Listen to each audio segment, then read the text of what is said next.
So welcome back to our Financials 101, and I'm going to run through today the balance sheet and some of the key pieces of the balance sheet that you should really know. And by the end of this, you should be able to understand, really what's important for you to look at when it comes to the balance sheet, because that's the most important statement that you have when it comes to the key financial statements that we're going to run through with you in this course. But it all starts with the balance sheet because that's your net worth. And what you really want to focus on is improving that balance sheet. And there's a number of ways to do that. But before we start getting into those tactics, it's important you understand what the different elements are from the balance sheet so we can dive in even further and you can start to understand how to make those data-driven decisions with your balance sheet and those other key financial statements.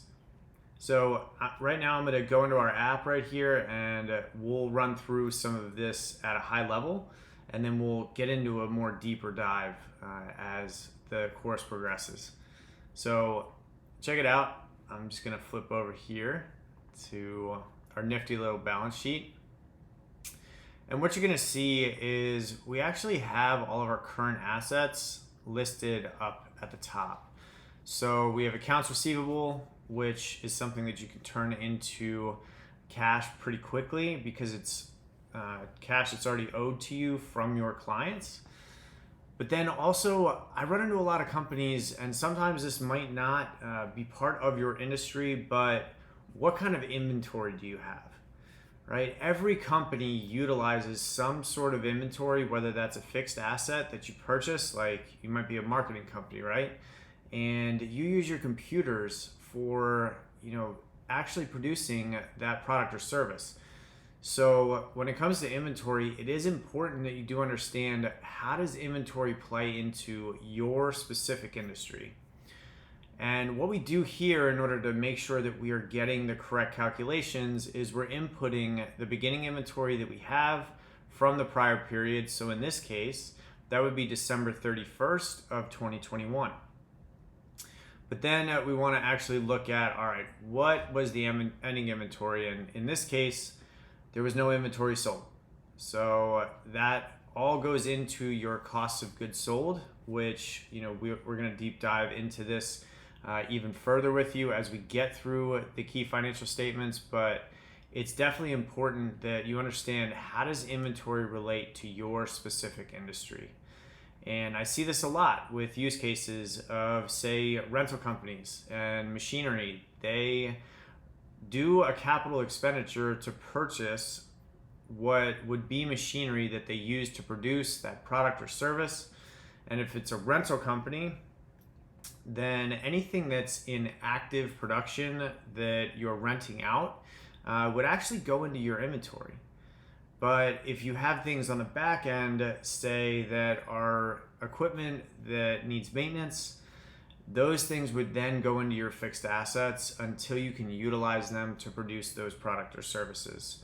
So it's important that you talk to your accounting team on what the best way for you to make sure that you're tracking your inventory correctly.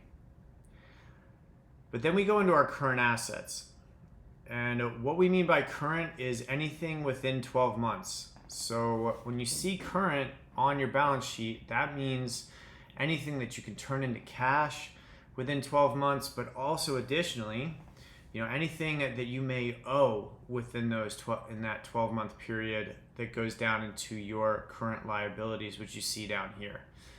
Now, when we go up and we start looking at, all right, well, what are our fixed assets and what's included in those fixed assets? Well, there's a lot of different things and it is industry dependent for you. All right, but fixed assets are normally known as property, plant, and equipment. Okay, so if you're purchasing, say warehouses, any type of land that you might be putting up manufacturing facilities on, what kind of equipment are you utilizing? All right, and then the real estate that you are actually might be leasing out. Those are all things that you may need to actually put on your fixed assets. But realistically, when it comes to fixed assets, it's anything that has a useful life longer than 12 months, all right, that is a little bit harder to liquidate. And, when you cross-pollinate these and we go through the cash flow statement, we'll talk a little bit more about capital expenditures and how that goes directly into your fixed assets. And then what we'll do is we're going to add what our fixed assets are and our current assets right here. And that's going to get us what our total assets are. Okay. And within the balance sheet, and this is the key financial actual equation in any accounting firm. Okay. This is the basic financial equation, is your total assets have to equal your liabilities plus shareholders' equity. Or if it makes it easier for you, you can always take your total assets minus your total liabilities, and that equals your shareholders' equity. So 3 main pieces that you want to be looking at, your total assets, your total liabilities, and that shareholders' equity to figure out what the net worth is of your business.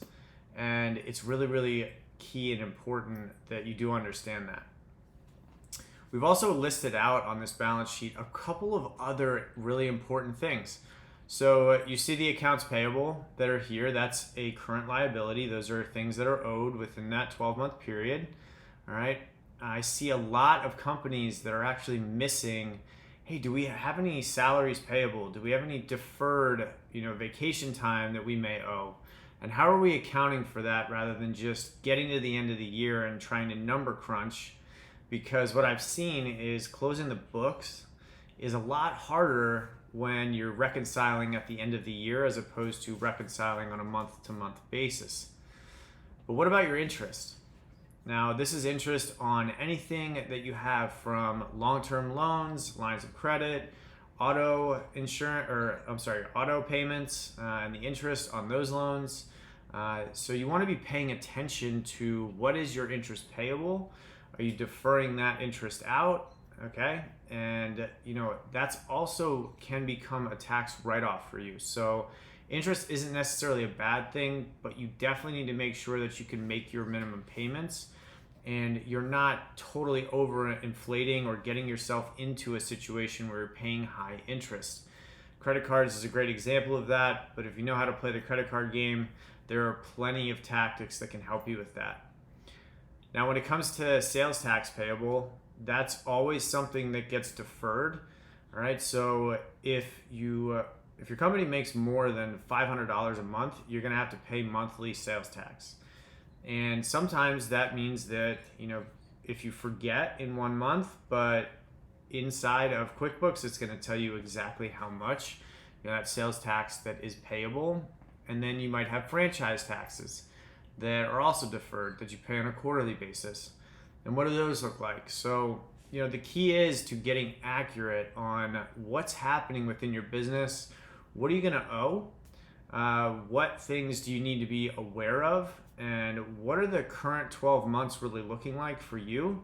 So you can start building out, rolling cash flow to understand what your cash needs are.